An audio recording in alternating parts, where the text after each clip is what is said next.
Hello, everybody. I am delighted to welcome you to session 2 of the Security at the Frontier conference, in which we will be addressing outer space and the UK-Japan responses. My name is Patricia Lewis. I'm the Research Director for Conflict, Science and Transformation and Director of International Security Programme at Chatham House. This event will take place on the record and is being recorded, and the recording of this session will be available to watch on the conference platform for 2 months after the event. And I'd like to remind you to submit questions through the event via the chat on the conference platform. This event will discuss some of the key governance and security challenges in outer space on which we are increasingly dependent. How can we reduce threats in space? How can we augment the international rules governing space activity? How much focus are the governments of the UK and Japan giving to outer space? And what are the latest developments in the UK and Japan's outer space activities and policies? And how can they work together with others to create a secure and peaceful outer space policy going forward that ensures the long-term sustainability of outer space? Now, we're very fortunate to have with us today 3 expert speakers. We have Ali Stickings, who's a research fellow for space policy and security at RUSI. We have Setsuko Aoki, who's the professor of law at Keio University, Law School, Keio University, and Daniel Porras, who is the director of strategic partnerships and communications at the Secure World Foundation. I'm going to turn to our speakers now, who will make their presentation. I'm first going to turn to Daniel. As I said, Daniel is the Director of Strategic Partnerships at the Secure World Foundation. He's also a non-resident fellow at the UN Institute for Disarmament Research, UNIDIR, where he focuses on political and legal issues surrounding space security. His main focus is the progressive development of sustainable norms of behaviour for space activities.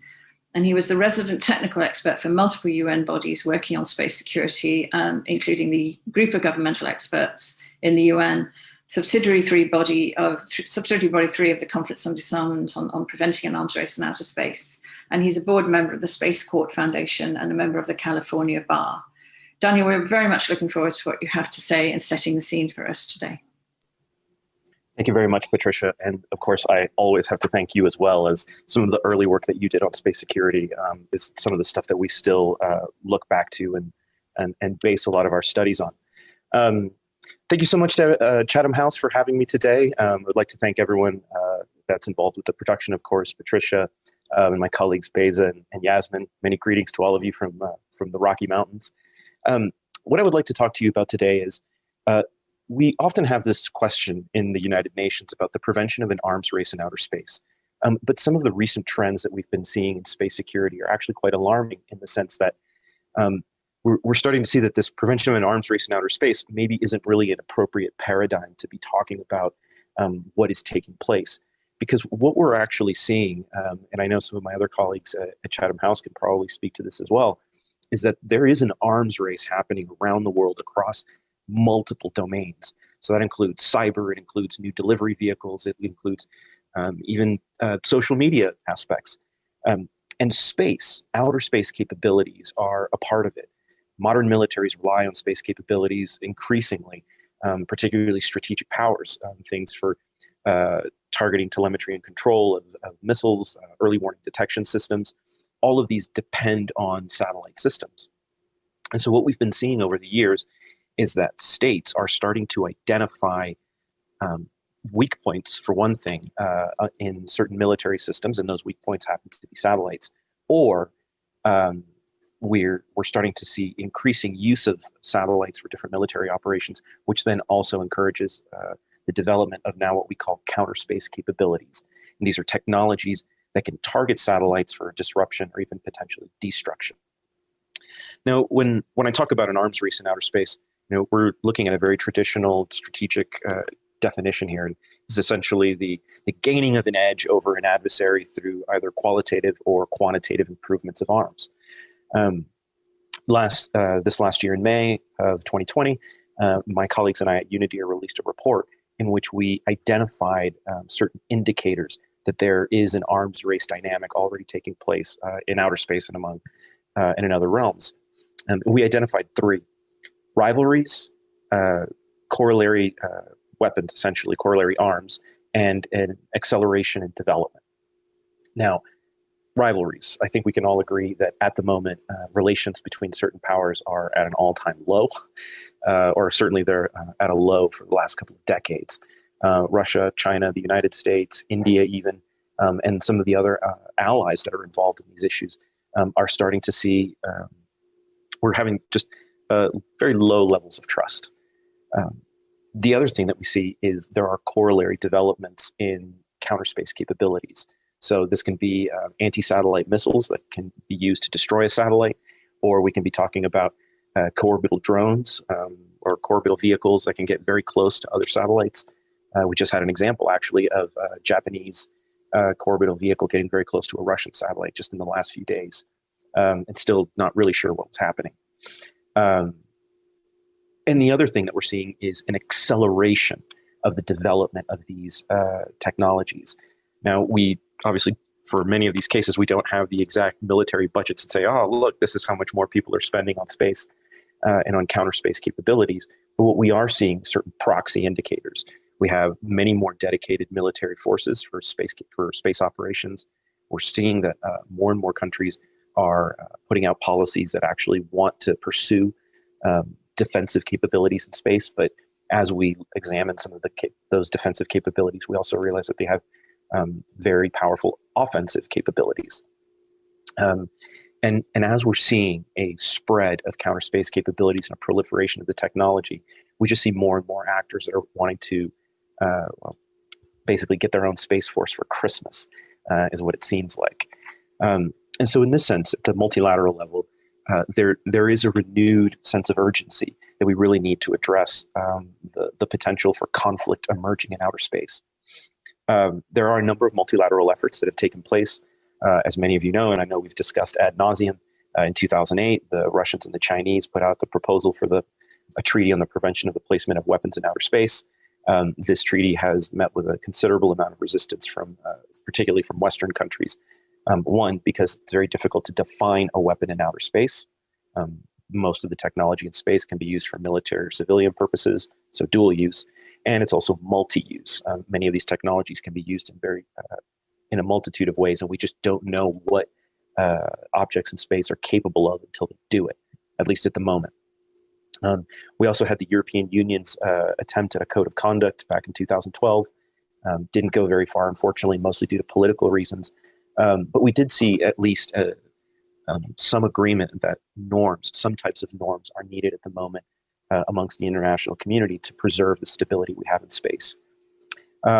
Most recent efforts that we've seen, as Patricia was mentioning, there was a group of governmental experts that tried to look at elements of a legally binding instrument for a treaty on the prevention of an arms race in outer space. Unfortunately, that group was not able to come to consensus on a report. Professor Aoki was actually a member of that group. We also had the Conference on Disarmament had formed a subsidiary body group to look at the prevention of an arms race in outer space. They did come up with a report, but unfortunately it was still very, let's say it was very minor conclusions there. And the UN Disarmament Commission in New York also tries to look at the prevention of an arms race in outer space, but in the last 3 years they've accomplished very little. So this is worrying. And yet, right at this time, the United Kingdom has actually just put forth a proposal at the General Assembly, which passed on Monday, calling on the Secretary General to get input from UN member states as to what are the biggest challenges in outer space at the moment, and what are some of the methodologies or what are some of the paths that they could see for going forward. As I said, this has just been adopted. Ambassador Aidan Little recently indicated that the timeline is that member states should provide input, I think by April of this year. A report will then be compiled and put forth in time for the first committee next year. Now, this could be really interesting because it pursues norms. The UK is looking for normative ways to form normative behavior. And hopefully this will be able to kickstart a really interesting discussion on coming up with some type of rules of engagement for some of the activities like what we've seen recently here with Japan. And Russia has also done a couple of ASAT tests recently, which fortunately they didn't destroy anything, but still creates a much greater level of tension amongst the geopolitical powers. So I'm going to stop there. I think I've probably given you enough. And happy to take any questions. And now I'll leave it to my colleagues to provide specific perspectives. Thank you very much indeed, Daniel. Thank you also for sticking well within your time to speak. I'm now going to turn to Ali Stickings, who's the Research Fellow for Space Policy and Security in the Military Sciences team at the Royal United Services Institute here in London. Her research covers military space programs, space warfare, counter-space capabilities, space situational awareness, arms control, and the intersection of space and missile defense. She holds a Master's in Science in International Security and Global Governance from Birkbeck in the University of London, International Studies from the Open University, and a BC Honours in Physics with Astronomy from the University of Nottingham. Ali, it's great to have you back with us again, and I look forward to what you've got to say. Patricia, thank you so much for that introduction, and thank you for the opportunity to speak today. So following on, from Daniel's kind of really good overview of what's happening internationally, I want to provide a bit more of a UK perspective, what the UK has been doing, and I think where the UK is going to be going in this. The UK was a really early entrant actually into space activity, but has sort of fallen off. And I think struggled to find an identity of what it is as a space actor. There have been various strategies, on human space flight, on space for prosperity in the UK, but it sort of lacked cohesion. So whilst there have been some activities, the UK, really pioneering a lot to do with small satellites, particularly, space was never really seen as a priority. It was science. It was sort of separate. But that is changing, and I think it's not just in the UK. Obviously, this is happening. I think in every country, the importance of space, cannot be ignored anymore. And so, what we've been seeing in the UK in the last couple of years is activity that recognises that importance. On the military side, earlier this year, the Ministry of Defence appointed its first director space at the 2-star level to try and provide some leadership and cohesion within the MOD, and to bring, I think, some disparate activities all under one roof, so to say. And obviously, something that's been in the news recently is the planned formation of a UK Space Command, and I'm aware that this has, in some areas, possibly caused some concern. Thinking now, does this mean that the UK is planning, to really up its game in terms of its capabilities and potentially in those areas of counter space capabilities? And I think, maybe we can come into this in the discussion a bit more, but understanding what the Space Command is, what its purpose is, and again, about really just allowing the UK to act more effectively and to help the rest of defence, those areas that are perhaps not so aware of space, understand it and ensure that its benefits, are best seen. We're also seeing the formation of a National Space Council, again, bringing that cohesion and allowing all those other areas of government who rely on space to have a voice and to be involved in the discussion, particularly when it comes to how do we protect our assets and what do we need to do to assure our continued access.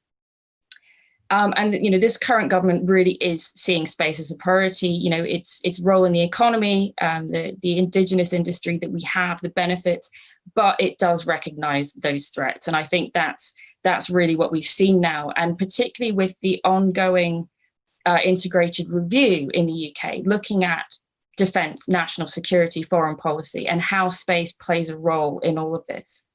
And I think what we're seeing now is that space isn't just seen as separate. It's not being considered in a vacuum. It is seen as this cross-cutting enabler of so much activity within the UK, and how it really plays into all those different areas. And one of those, of course, is foreign policy. And what Daniel's mentioned, the UK leadership on some of these multilateral discussions around behaviours, around norms, and really pushing those conversations forward, and showing how, I think, for a medium space power that lacks the ability to have necessarily the hardware, the numbers of satellites, the launch capability, but to be a leading space power in the diplomatic sense and in that soft power sense. But of course, all this activity coming together, it does bring up a lot of questions. You know, where does the UK go now? We sort of set the scene saying we want to play a bigger role. We want to be a space power.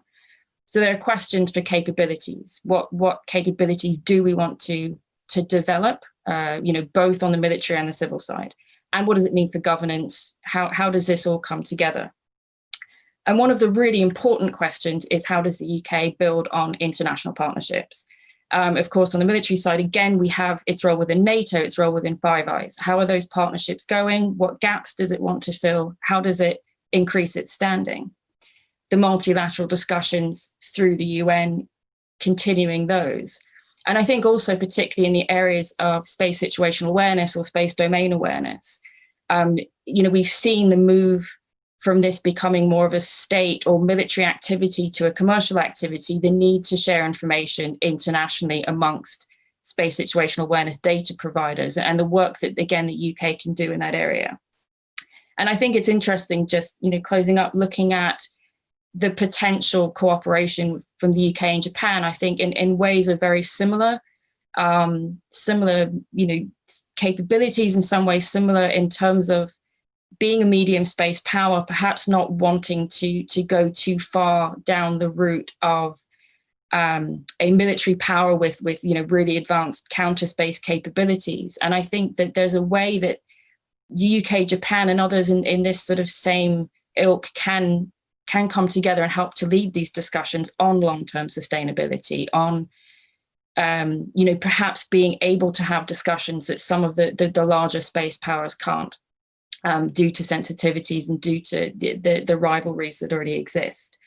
I think it's a really exciting time. There's a lot happening, but, you know, actually answering some of these questions and working out where to go next, it is really important to get right, and to get right quite quickly, because there's so much momentum, and obviously we don't want to lose the opportunities that we've built so far.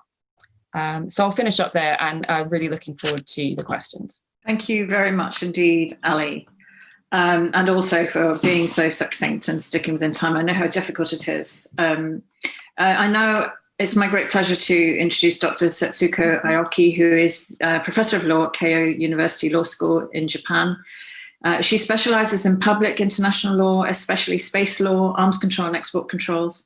She holds a doctorate in civil law from McGill University in Canada. She's a member of the Committee on the National Space Policy Cabinet Office in Japan. And she's also the chair of the legal subcommittee of the UN Committee on the Peaceful Uses of Outer Space, COPOUS. And as Daniel said, she was also on the UN Group of Governmental Experts. Setsuko, we very much look forward to you telling us all about your view from Japan. Thank you very much, Dr. Lewis, well, for the very kind introduction. Okay. Can you all hear me all right? Oh, thank you. So at first, let me start about the schedule of Japanese basic space plan. Well, Japan has basic space plan, and every year, new schedule annexed to basic space plan is made. And item 22 of this year's basic space plan, this was adopted in the Space Policy Committee last week.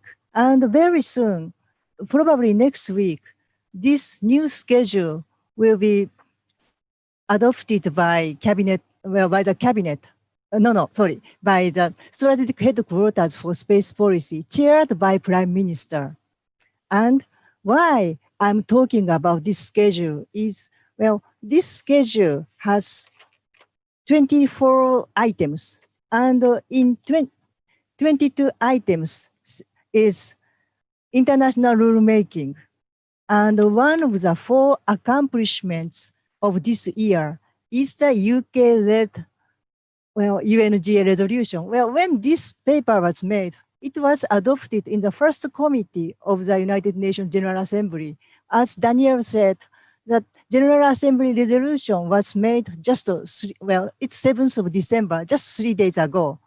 But so when this was made, it's only the first committee's resolution. And it's very rare that, it's important But the first committee's resolution on, well, space, on the reducing of space threat, reducing the threat to space systems was cited as an accomplishment. And specifically, the name of the United Kingdom is cited here. It's also very, well, if it's not unique, it's rare. So this shows the expectation and willingness on the Japan's side to work with the United Kingdom, to work for maintaining, promoting, and enhancing space security that has been very rapidly eroded these days. So well, at first, I wanted to introduce to you the schedule annexed to basic space policy. And basic space plan. Basic space plan was made first after 2008. Until 2008, no military use of outer space was peaceful uses of outer space. So space applications for military purposes was not officially admitted in Japan. And basic space law in 2008 changed it. And now internationally standardized interpretation of defense use of outer space is, well, it's legal, applicable. But we still have more restrictions due to the constitutions. We don't have officially armed forces, self-defense forces, things like that. And so still restrictions. But now, military and peaceful uses of outer space is possible, and the basic space plan that was made 4 times. Basic space plan guaranteed how to implement it. And from 3rd basic space plan that was made in 2015 under the Abe administration, it a bit changed. For the first time, security became one of the 3 pillars of basic space plan. And the space security means, well, in that plan, it's space debris mitigation and, well, and some preventional, to work for preventional measures for ASAT, becoming more and more sophisticated and subtle and stalkers, satellites kind of types. And 4th basic plan, this was made this year, 30th of June, it was adopted by cabinet. That is, well, again, strengthening space security and implementing it with like-minded countries and making space ecosystem, means promoting, enhancing commercialization of outer space business, and making very, well, robust space industry. And robust space industry will make space security possible with an ally. Well, Japan has only one ally, the United States, and Australia, United Kingdom, Canada, and other European countries. That is Japan's standpoint. And well, we have a lot of expectations, newly adopted United Nations General Assembly resolution about reducing space threats through norms, rules, and principles of responsible behaviors. That is very good, I think, and it's a follow-up for Daniel's anti-satellite guidelines, no debris, low debris, and notifications. So this consists of concrete steps. Study what is a threat and characterize how best we act for reducing space threat. So, well, I'm rather optimistic about the future. Thank you very much. Thank you very much indeed, Satsuko. We've got fantastically well-disciplined speakers. So we have extra time, I think, for Q&A. And I see that we've already got a few questions in our Q&A already. Just wanted to ask Ali just to say a couple of words about the recent purchase or investment in OneWeb, which is a joint venture with India, of course, an Indian company, and whether or not other countries might get engaged in that. And I know the United States has been interested in providing some balance within, if you like, the non-governmental sphere. And I'd like to ask each of you to just say a few words about the significance of positional navigation and timing capabilities in space, and how at risk we are maybe from not having enough redundancy in the system in terms of resilience within our positional, navigational and timing. So I could start with you, Ali, and then I think I'll go to Setsuko, because I know Japan is very engaged with the PNT signals issue, and then to Daniel. Thanks, Patricia. I think, yeah, the OneWeb debate has been really interesting, and of course carries on, I think, from all the debates that we had around Galileo and, you know, about the UK's desire for sovereign PNT.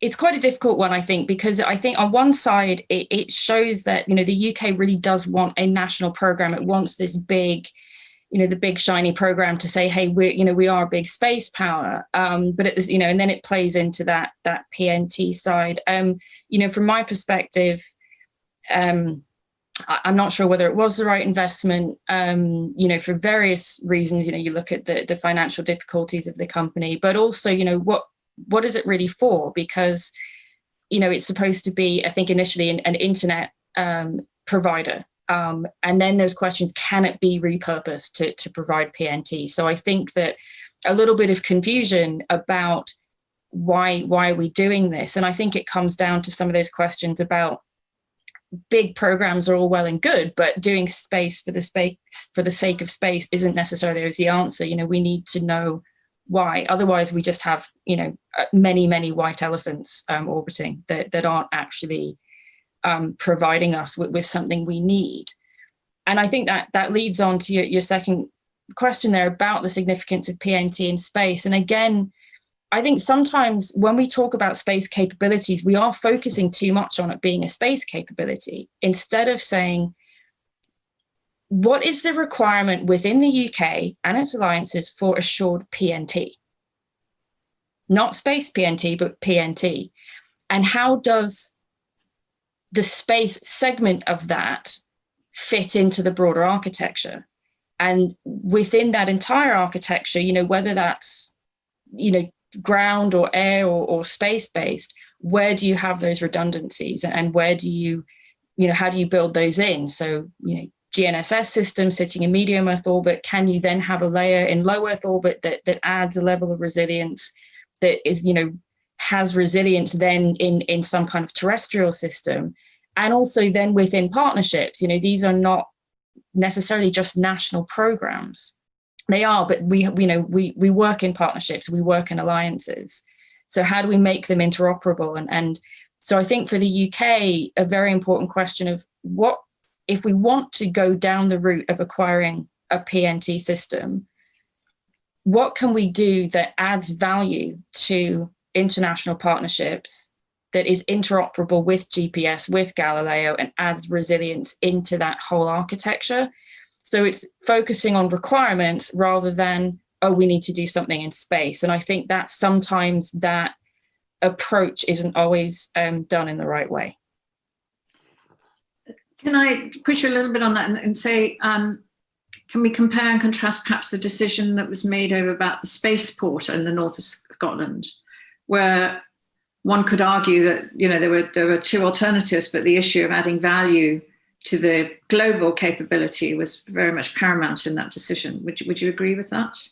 Yeah, I think, yeah, launch is again one of those areas where having a sovereign launch capability kind of looks good on the surface, and, you know, it does show that ambition and that power. But again, it's about what orbits can be best reached, and you know, where does that fit into the network of launch providers within an alliance, and who might the customers be, and you know, is having one in the north of Scotland going to allow for certain types of platforms to be more easily launched? So again, it has to be, I think, looked at, and I don't really like to use the word too much, but I think holistically is probably the best one, in that, you know, there are so many different strands to all of these questions that we have.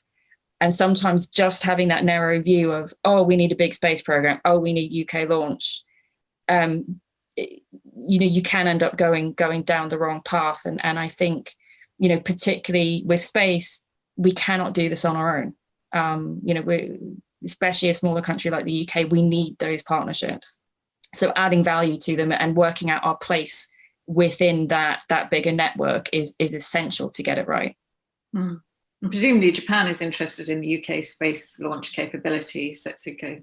Yeah, yes, very much. And well, your success in commercial division is enormous, very impressive.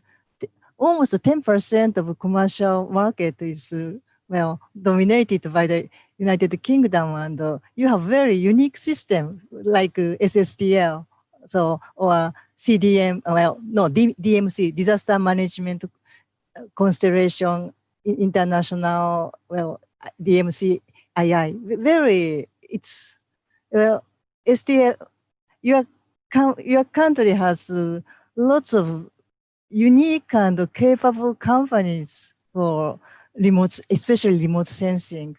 And about PNT, well, Japan has 4 satellites, but just 4. And by 2023, it would be 7. But it's, well, 7. So it's for middle powers constellations, and it's complementary to mostly to US GPS, and restricted cooperation with Galileo. That would be enlarged, I think. And the important and interesting thing is from the 5th PNT satellite of Japan that is to be launched, it's a hosted payload. United States SSA sensors are on the Japanese PNT satellites. So that is a way to complement the lack of the enough power. So big space would be wonderful, but resources are limited, and we have to cooperate with our allies and friends. Well, thank you. Thank you. Wise words. Daniel. Thanks, Patricia. Actually, I think Ali and Professor Aoki have summed it up quite well. But I do want to also reiterate what Ali was saying about it's really important to know why you're pursuing a particular space activity and what your own capabilities are and limitations are, because space is extremely expensive. You know, when we look at some of the other space powers, the major space powers, the amount of investment, not just in money, but in man hours and capabilities and in trying to bring in different disciplines is tremendous. And that's why some of the models that I've seen recently that I think will probably be the most successful are from countries such as Australia, New Zealand, South Korea, Japan, of course, also, where they have identified specific areas where they can add value to particular projects and then team up with other countries to try and spread that cost. GPS, global positioning, GNSS, this is an extremely expensive undertaking. We've already seen at least 8 iterations, many of which didn't work out. So I would be very cautious about trying to engage in something like that on my own. I would be looking for as many partners as possible. And there are any other number of examples of space programs that will require partnerships, things like space situational awareness also. Far too expensive and geographically cumbersome for any one country to do, especially a country that is still a developing space power. That's the kind of weight that you have to spread across the board. Great. So I'm now going to turn to questions from the audience. Before I do that, we will be having a live poll now that will appear on the screen. So if you could have a look at that and click on your answer, that would be great. And at the end of the session, I will announce the results from the live poll. I want to go now to some of the questions that we have. Perhaps if I could go fast to Beza Una. I don't know if we're allowed to have Beza speak from the floor or whether I have to read out her question. I'm sorry, I should have checked this. I'm going to read out the question. Okay. So Beza Unal, and it's to Daniel. So she's actually put in two questions, I think, one to Ali and one to Daniel. I'm going to go to the one to Daniel first, because I think all of the people in this should be able to answer it. Russia has opposed the recent UK resolution. So can we evaluate Russian and Chinese approaches and why focusing on norms and principles is not part of their approach? And what about common trust and confidence building measures that might be valuable for all parties? So I think what Beza is addressing here is, how much of this is about making progress and how much of it is a political divide over the approach on preventing an arms race in outer space versus the approach on behaviour and norms. And is there a meeting in the middle? Is that possible? Thanks. And hello, Beza. I want you to know that part of the reason I'm awake at 3:30 in the morning is for you. I always, Beza. The Russia and the Chinese opposition to the UK resolution, of course, is going to be based largely in part on the efforts towards adopting the draft treaty on the prevention of the placement of weapons in outer space. Russia and China have held for a long time that the only way to assure the prevention of an arms race in outer space or prevent conflict from emerging in outer space is a legally binding instrument. And truth be told, about 130 other countries tend to agree with them, even though most of those 130 countries are not necessarily space powers and are not necessarily pursuing counter space capabilities. But the issue that Russia is also trying to address is the UK resolution very much focuses on threats to space systems. They're trying to ensure that their own space capabilities are going to be secure. The Russians, in addition to that, are also quite worried about threats from space systems. And they've reiterated this a number of times in the United Nations, so much so that now a new paragraph has appeared in one of the annual resolutions on the prevention of an arms race in outer space that talks about the concern over one country's ambitions to deploy quick strike forces in outer space. Now, whether these are legitimate concerns where they honestly believe that a Western country that will remain unnamed is going to deploy missiles or quick strike forces in space to some degree, it's hard to say. But the Russians and the Chinese have had a lot of support for the PPWT from non-major space powers. So I think a lot of the reason that they're trying to hold on to that in large part is pride. They want to see an effort that they've kickstarted and has developed. And certainly to their way of thinking and for some of the interests that they have, the PPWT makes sense. What I think we can see, though, and perhaps the UK and some other countries can reach out to Russia and China to try and get a bit of a compromise is, one, the Russians and the Chinese want to reform the group of governmental experts on Paros. So if I was the UK, I would say, look, if you play along with our initiative, we'll play along with your initiative. These aren't necessarily mutually exclusive. They don't have to be competitors. We can be trying to tackle the space security challenge from a number of angles. But perhaps another thing they could do in order to reach out to a lot of, especially a lot of the developing countries that don't have any interest in counter space capabilities and do want to see a treaty, is simply say, look, we would like to pursue norms of behavior. They don't have to be legally binding, but they can be legally binding.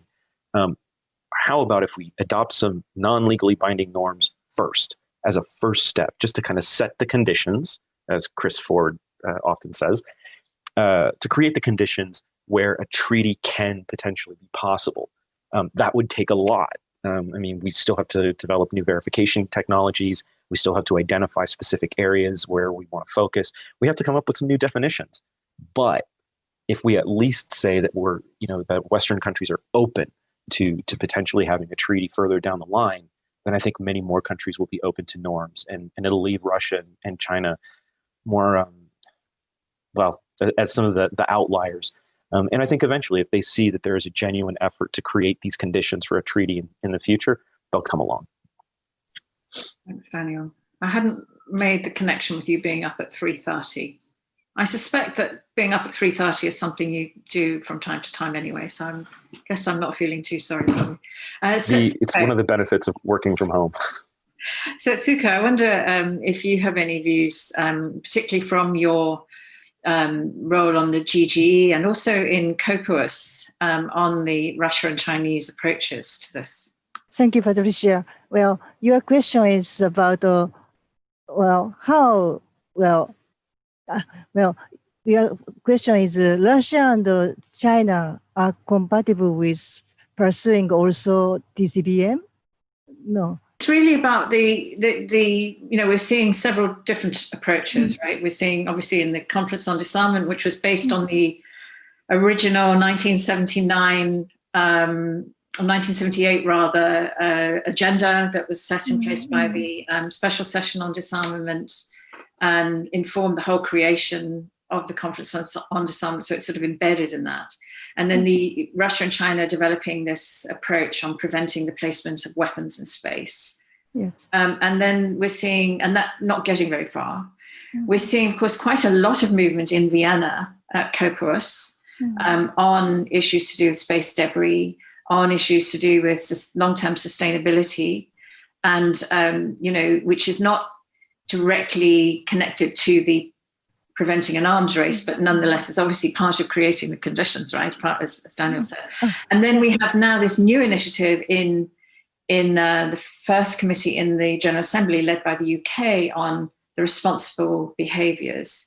And you were on the group of governmental experts that was looking at this whole spectrum. So I was wondering about how you would interpret the Russia and China approach to what was just launched by the UK in the UN that you've actually put into your new space plan in item 22. So, thank you. Well, I think, they can accept TCBM if PPWT would be surely pursued after that. Without that guarantee, just TCBM for TCBM, and if TCBM works and relative security of outer space is attained, then concrete rules and concrete regulations are implemented by countries, then global society may think soft laws, TCBMs are not so bad. And one can take it and implement it internally, and that works. It's not a goal for Russia, and I don't know about China. I don't think it's not the goal for Russia. Russia wants to have legally binding treaty, and not only about that, about just technical cooperation between two countries. I think Russia is fond of legally binding treaties. That is a guarantee for their even mentality. And about China, China is very adamant about demanding on PPWT. And I suspect that China doesn't want PPWT so eagerly. It might want to put, China is capable and China may have intention to put space weapons in outer space. So until that time, they may disagree. But more and more, the incentive to pursue real disarmament treaty in outer space is not so to their advantage from Chinese perspective, I suspect from time to time. So, but overall, I don't know. It's difficult to answer. Thank you, Patricia. It is difficult. It is difficult because I think in an area where you have very fast-changing technology and scientific capabilities, and we're seeing this in the cyber realm as well, developing hard law may not be to everyone's advantage in the long run because it's harder and harder to adapt it. Once it's cemented in international law, it's a bargain and it's really hard to add to it, change it and adapt. Whereas soft law is more interchangeable. and more adaptable. But of course, there's less accountability within it. I think that's the problem, because it's essentially a political decision of the time. So, but in fast-changing areas, it seems to be a trend. It's not only in space that there's a reluctance to go into hard law from those who are really developing very new technologies. And that's why I'm interested in China, because China's really at the forefront of a lot of these very new technologies in space. So it'd be interesting to see where they might go on that. Ali, what's your view on this? Yeah, I think, again, just following up from what you've just said, sometimes, when we're approaching this question of Paros and Russia and China and all that, why is space different? Why are we expecting the conversations about space to be different to the conversations we're having about cyber or anything else? And that again is that, I think, flaw that we often have when we approach space, or when we have the debates. It is an extension. We shouldn't expect it to be different. I think also, obviously Daniel covered this of the political side. I think, when I say we have these discussions, I'm talking about the US, the UK, its allies, we're approaching it from our perspective. And of course, not everyone has the same perspective. Other states will have different ways in, how they conceptualize weaponization, how they conceptualize what warfare is, what is an act of aggression. And we have to understand those differences. We need to appreciate them, and that, to have that dialogue. If we're just approaching it saying, this is how we see it, and if you see it, you're wrong or you're different and we can't engage with you on that, that's never going to lead to any agreement or any coming together. So, we have to appreciate the differences. And I think also, if you on one side you have the PPWT, it's very much more about hardware, more about capability, whereas the conversations that the UK has been leading on is about behaviour. And it's something that came up in a conversation Daniel and I were involved in the other day. It is capabilities versus behaviours. Which are we more concerned about? Are we concerned about, oh gosh, everyone has the ability to do that, but it's more, why might they do that? In what context might they do that? You look at RPO, manoeuvring satellites. Lots of states are looking at developing these for different purposes. It's the behavior of them that I think is of more concern. And I think, again, there's questions about militarization and weaponization, and sometimes the Paros conversation seemed to be about more preventing that, rather than saying, this is happening, it's happening in every domain. We maybe just need to accept space is militarized, space is weaponized. How do we come to an agreement about behavior? And it helps, I think, then to think about the red lines, or what lines might then lead to a conflict, rather than something that is sub-threshold and we see going on all the time. And I think coming in that perspective, I think can lead to those smaller agreements. And if you start to build on those smaller agreements, what Daniel mentioned, have a start, and then you work your way up to the bigger picture, rather than just trying to, the blanket ban on weapons, which, I think is impossible to come with.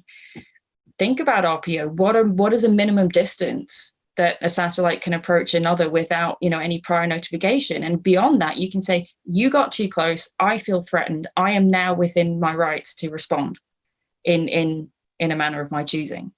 You cross that line. And if you can come up with some sort of agreement, and then you can start to think, what is irresponsible behavior around that? And I think that's maybe a better way of approaching it, that goes around that, some of the bigger questions about war and conflict and weaponization, which might, just act as barriers. So it's about, how can we overcome those hurdles? How can we kind of go around them and find those common areas of agreement? Thanks, Ali. A very different question, but building on something that Ali actually just referred to, is, what constitutes an act of aggression or an act of war?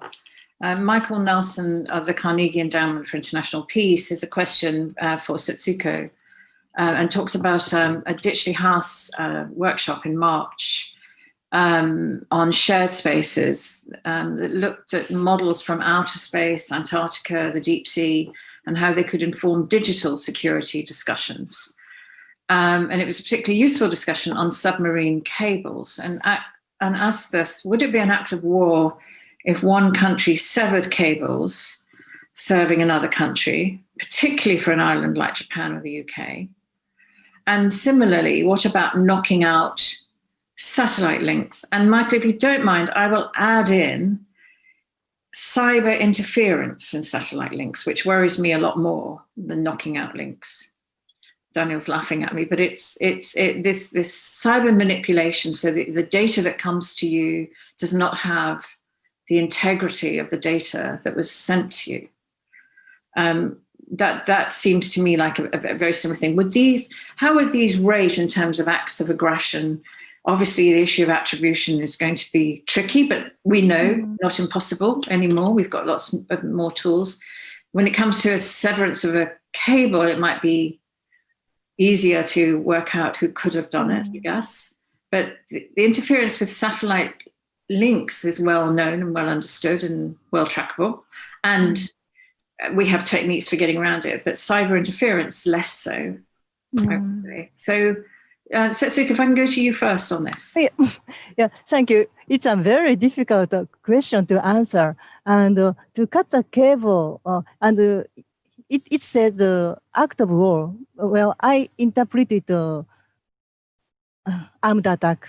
And if it's an armed attack or not, it depends on the situation, but how systematically it's done and where cables in the territorial sea or even EZ, it depends on the place and system, if it's done systematically or intensity. But at least it may be use of force. And if it's just a use of force, countermeasures should be less than use of force, according to, international law interpretation by, Japan, and I think by many of the European countries. At least Brownlee's international law textbooks say so. So it's not if it's an if it's an act of war, armed attack, I don't know. And about the satellite, it's more difficult and it's less subtle, and it collides with provision of the Outer Space Treaty, harmful interference. And even if telemetry tracking and TTC, telemetry tracking and control instrument of the satellite is manipulated, yes, it's intervention. It falls on at least intervention. But even if it's a use of force, I'm not so sure about it. It would be decided by result, intensity, and if it's done by systematically or not. So it depends on a lot of situations. But in satellite, it's very difficult. It's interpreted as an armed attack, I presume. Thank you very much. Thank you. I think both Daniel and Ali want to respond to that too. So Daniel, I'll go to you, and then Ali. It's no good doing that on conferences because nobody knows where. Yeah. Sure. Thanks, Patricia. Sorry, I'm chuckling a bit because I've just had this conversation also recently. But following on what Professor Aoki was saying is, one of the big problems that we often have with space law and policy is that we always go on about, there's gaps in the law that are permitting arms racing in space or that permit conflict in space. I don't know that's necessarily accurate. We have rules for space. We just don't know how to apply them. And, international humanitarian law, jus ad bello, jus in bellum, we have these rules. They apply to space. The Outer Space Treaty says very clearly, all space activities will be conducted in accordance with international law. The problem is we don't know, how to apply them. And during the GGE on Paros, and I can say this because the report was ultimately published, the draft report, we discussed, if you put all the different types of counter space capabilities, what constitutes a use of force on a satellite? And yes, okay, I think there was some general agreement that, at least according to the report, that if you blow up a satellite, that is probably use of force. But the jamming was the really tricky one. We couldn't quite figure out where something goes from being harmful interference, as Professor Oki alluded to, and starts becoming a use of force. Now, the danger with that is, how are people going to react? We know for a fact that Russia and the US are both actively using jamming capabilities regularly. I think last year, Sweden was reporting that during a NATO military exercise, there was a lot of problems with their global positioning systems. And they suspect that I don't think they offered any evidence, but they did say they suspected that it was Russia that was jamming their signals. Could any of those NATO countries have interpreted that as a threat or use of force? And could they have reacted it as such? What if it goes the other way? What if somebody begins interfering with a Russian satellite, or just jamming the signal, and the Russians decide that this is a prelude to a nuclear strike? And this is why I think it is important to have these conversations at the moment, just so that everyone can understand what are the red lines. Unlike areas in maritime or even aviation, where we have years and years of behaviors to kind of base our analysis on and our judgment, we don't necessarily have that for space. So that's why I think we need to start coming up, like Ali was saying as well, maybe some distances for RPOs to only be able to come within a certain range without permission, because otherwise somebody might take that as a hostile act. Great. Ali, you wanted to?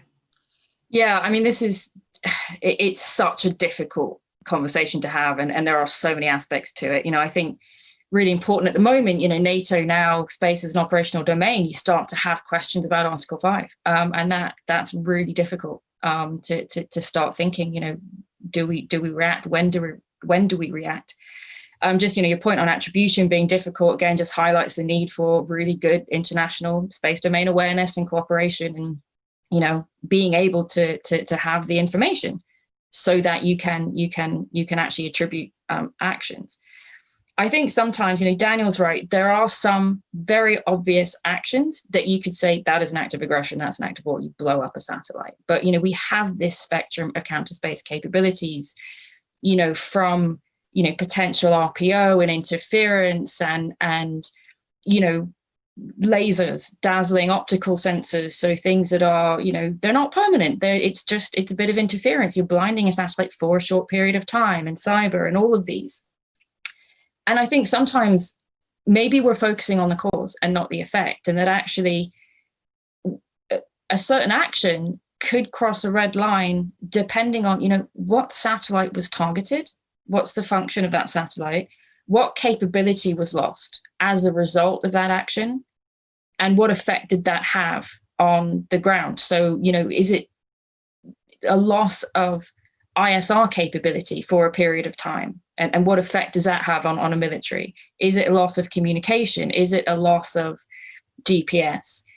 And what is the context on the ground as well that this is happening within? And again, it's not just I hit a satellite, therefore, it's just happening in space, or it's just about that. Again, we have to bring space into those bigger conversations, because GPS interference during a NATO exercise is going to be very different to GPS interference if there is an actual conflict going on, and how you might respond. During an exercise it's annoying and it's not ideal, but and I think there's a difference there. So, if we're having difficulty thinking of what those boundaries are with some of these, non-permanent, reversible effects, maybe it's more about, if you prevent my ability to have secure beyond line of sight communications during a time of conflict, that is, an act that crosses a line, rather than you interfered with it, but it didn't really have an effect. So I think just maybe a different mindset sometimes can help us grapple with some of these questions. Yes, and perhaps the communication to Russia it was quite helpful in that NATO exercise, because it sort of people understand the capabilities and what they might be up against, etc. So you could even say they were part of the exercise. And Beza makes the point, I think, that, you know, what is unacceptable behavior in the end, it is very subjective as to what's acceptable. It is very much about who's doing it to whom, and what the perceptions are, and as you say, the significance. I'm going to just pause a moment to say that we've got our results back. I think they've been posted in the chat. And the question which was posed is, are we in an arms race in outer space? And 51% of our audience said, we're already in an arms race in outer space. And then 37% said, well, not yet, but it looks imminent. And then 11% says that an arms race in space is possible, but not likely. And then this is the one I love. There was 0%. That's quite definitive, who said there is no chance of an arms race in outer space. So nobody would say that it's not going to happen. Have I said it correctly? Everybody agrees there's a possibility of it. Some people say, too late, we're already there. And a group in the middle who say, yeah, it looks quite possible, not quite there yet. So in other words, you know, there are things we can do to prevent it. And I guess that's part of the prevention of an arms race in outer space idea. And I won't ask for your own gut responses to that. You can incorporate them in your comments if you wish. But thank you very much indeed, all of you, for joining in on that. It was very interesting. Just one here, I think, on very quickly on orbital services. So Nazib Noor says, you know, besides military aspects, which we've had understandably quite a big focus on, there are huge potentials on orbit services. There's a gateway to public-private partnership and interoperability to government pipeline. And he wonders if we could address that. And I would say, Nazib, yes, indeed. I mean, that's very much the bread and butter of space and the use of space. And I think a lot of the focus on security is about protecting those services. So I don't know if anybody wants to talk specifically about that, and whether we should be talking more and more perhaps about the great benefits of space, which are enormous, which is why we're so interested in protecting it. So Daniel, if I could go to you. Thanks. Yeah. One of the things that I am always amazed by is that the general public out there doesn't really know what or why we're using outer space. I often joke that my own mother didn't even realize that the Indian ASAT test happened. And usually my mom is very into whatever it is that I do. And, you know, for her to have missed something like that big for us, I think really shows that we're just not communicating very well on what is going on. So part of the work that I'm doing now with Secure World Foundation in particular on the communication side is exactly that, trying to explain to folks, you know, what is it that we're using outer space for, and how does outer space impact your daily life? As we generate that conversation and keep that moving, I think it creates the political will that is necessary, the political pressure that is necessary for leadership to actually start moving on some of these things. And we've been coming up with great ideas and analysis on space for years now. You know, leadership and diplomats, we have given them a pile of suggestions like this, but there's no urgency to necessarily act on a lot of it. And I think a large part is because the public just doesn't know, out of sight, out of mind. So definitely there's a level of engagement there that we need to do, and we need to be much better about communicating just how much space impacts our daily lives. Yes, and the huge benefits of it. I think people are really interested in space, and but they are unaware of how much of our infrastructure, our ordinary cell phones and so on, actually rely completely on space. So. Yeah, and I think a lot of folks, they see the SpaceXs, they see some of the the Blue Origins doing these like very cool, very out there activities, but that's not the bread and butter of space. I mean, when we look at, for example, what is the biggest moneymaker from outer space capabilities? It's telecommunication. Well, if anything, it's satellite TV is the biggest one. But telecommunications, Earth observation, climate science, global positioning, these are the things that impact us on a daily basis. And maybe it's not as fun and sexy as the Starship SN8, but it's still a really important aspect of it. And we just don't, I don't think we communicate it enough.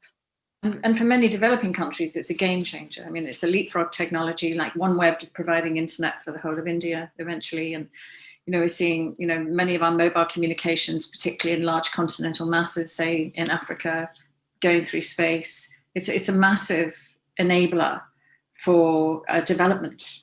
And I think people who work in development get that, but perhaps we don't understand how significant it is, and then how investment in space, particularly for and orbital space services, is so important for countries all over the world, not just those with the technical capability to get into space. Ali, do you want to come into that? Satsuki, you don't have to if you don't want to. I mean, I just want to echo everything Daniel said, really, about we need to do better at making everyone understand, what we get from space, what the threats are, why we're doing what we're doing. I've heard some things in my time, and it may be one of these stories, but, someone has heard, the phrase, why do I need satellites? I have sat nav in my car. It's just painful. And, I think, trying to get funding in the US, I think, for some new weather satellites, and the answer was just use the Weather Channel. And it's just, where do you think the Weather Channel gets its information from? So I think, it's not always, that connection is not always made, and we definitely need to do better at that.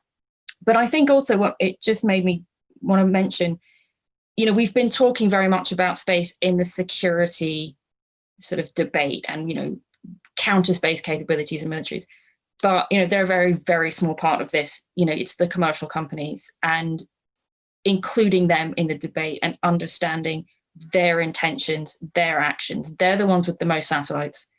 They're the ones who are, in some ways, leapfrogging state capabilities. You look at what SpaceX can do as a private company compared to, the states, just in terms of reusable launch. So understanding that they are big players, they have their own rivalries and competitions going on, in terms of economics, that can impact that. We have the dual use nature of technologies, but also satellites. Many commercial companies provide bandwidth or communications to national security and to defense. So, we shouldn't ignore the fact that they could potentially be targeted.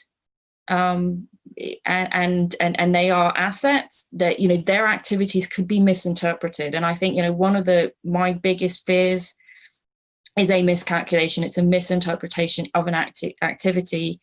There's, tensions anyway going on. We think they might have, they might have been doing something, and with so many different actors involved, we definitely need to bring them in. And all of these discussions we have, whether it's security, whether it's sustainability, all communities need to be involved. The military needs to be involved in the security or the sustainability conversations. The commercial sector needs to be involved in the military conversations as much as they can be, because we're all sharing that space. We're all acting together, and every action can potentially impact on everything else. So just, don't forget the commercial sector in all of this. No, thanks, Ali. I don't know, Satsuki, if you have anything to add to that. We are coming close to the end. Yeah, so just 1 minute. So one of the on-orbit servicing is active space debris removal. And the United Kingdom and Japan made an agreement about active space debris removal in 2017. And you have your company, and Japan has Astroscale, and Astroscale is to launch space debris, debris taking satellite from Kazakhstan very soon, and that would be probably registered by the United Kingdom, and that kind of cooperation and business partnerships and responsibility for mitigating space debris would continue. That should be used for business, security, and safety of outer space. There are many things to do. Thank you. Thank you. We are running out of time. We've got just a few minutes left, and there are many other questions also to the Space Command and the UN role. But I'm going to go instead to one that takes us further away, one that we've been focused on, away from our sort of local orbit, if you like, around our own planets, and going out to look at interplanetary activity, looking at what's going on the moon. There's obviously a great deal of interest now in terms of moon provision, if you like, in various ways. Asteroid mining is obviously, you know, on the nearish horizon. Interplanetary travel. Where are we on this? How significant is this to our discussion now? How important is this in the UK-Japan relationship as well?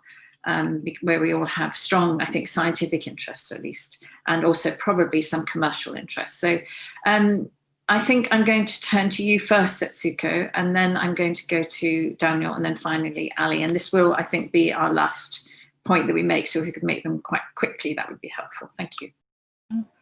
Thank you. Japan, also Japan and the United Kingdom, well, signed the Artemis Accord. So we have already the base for cooperation with other 6 countries, and resource exploitation and usage would start on the moon. So it should be done in a manner that would be beneficial to all countries of the world. That good example, good practice, best practice is needed. So time is running, so I stop here. Thank you very much. Perhaps we need to think about how we achieve that, the UK resolution. Daniel. There is obviously a lot of concern about space resource exploitation because, let's face it, human beings haven't done a great job of sharing limited resources in the past. And despite the fact that there are lots of resources up there, it's still hard to get to them. I would actually anticipate that we'll, in terms of governance, we'll probably see something very similar to the ITU, the International Telecommunications Union, which coordinates orbital slots in the geosynchronous orbit and frequencies, but does not authorize. So all it does is it offers a forum for states to come together and let them work together because they see that it is in their own self-interest to coordinate. So I wouldn't be surprised if we end up seeing something where states will say, okay, you're up there for a certain number of years doing a particular operation. And as long as you're operating, then you can stay in that space and it's fine. But as soon as you stop operating, somebody else can come in and start doing something different. I can see an international coordination mechanism, but the states will still have to authorize the individual activities. Thank you. Ali. Yeah, interesting about the moon, obviously, particularly with the Chinese activity and some of the response, talking about the moon as the new strategic high ground and high ground isn't necessarily just about altitude. There are other aspects, but there's a tendency to just keep moving up. So I think we will see, increased concern in some quarters about lunar activity and the potential for that as a staging post or whatever, with more of a military or strategic sort of potential there. But I'm loath to bring the moon too much into that security thing. In terms of exploration, I think, Japan has been one of the leaders on it, and what they've done is so exciting. So I think for a country like the UK to say it's really interesting ways that we could potentially partner on this, particularly with, still some questions about the UK future within, not the future within the European Space Agency, but how that relationship may change, with EU funding coming through ESA and the extent to which the UK will continue there. So really exciting. I kind of want to end on a bit of a positive note because I recognize that we have been a little bit about, war and conflict and all this sort of stuff. Space is that thing that has that potential to bring people together. We understand that it can give us a perspective. So whilst we have to recognize its strategic importance and the competition and the way it plays within that sort of security element, it also can bridge those divides and that exploration and that potential to overcome terrestrial concerns and kind of give us that we are all on this small planet together, and there's so much else out there. I think building on that and using that can help us, I think, to remind ourselves of our place, and I think space can do that we don't see in any other domain. Beautifully put, Ali. I think that's a great note on which to end. Thank you very much indeed. We've ended exactly on time, so thank you, all of you, for such great efforts in trying to connect and explain. We've got some questions still outstanding in the chat, which is a great pity, but that's always the mark of a really insightful and stimulating set of presentations and discussion, because people are engaged and they want to know more. And I just want to thank each of you, Setsuko, Daniel and Ali, for being so generous with your time, with your knowledge, with your expertise, and helping us think this through. It remains for me, I think, to say now that a couple of things. One is that the recording of this session will be available to watch on the conference platform for the next 2 months. And then please don't forget that tomorrow we've got the second day of the conference that starts at 9 a.m. GMT and 6 p.m. in Japan. I don't know what it's like somewhere in Colorado, but presumably, Daniel, you're going to be up again at 3 o'clock in the morning. And we will be looking there at sessions on the Arctic and on electronic warfare. So we're hitting some pretty interesting areas of discussion. So thank you so much. We've gone into outer space, we've come back again, and in the end, it's all about how we treat each other. So thank you all very much indeed.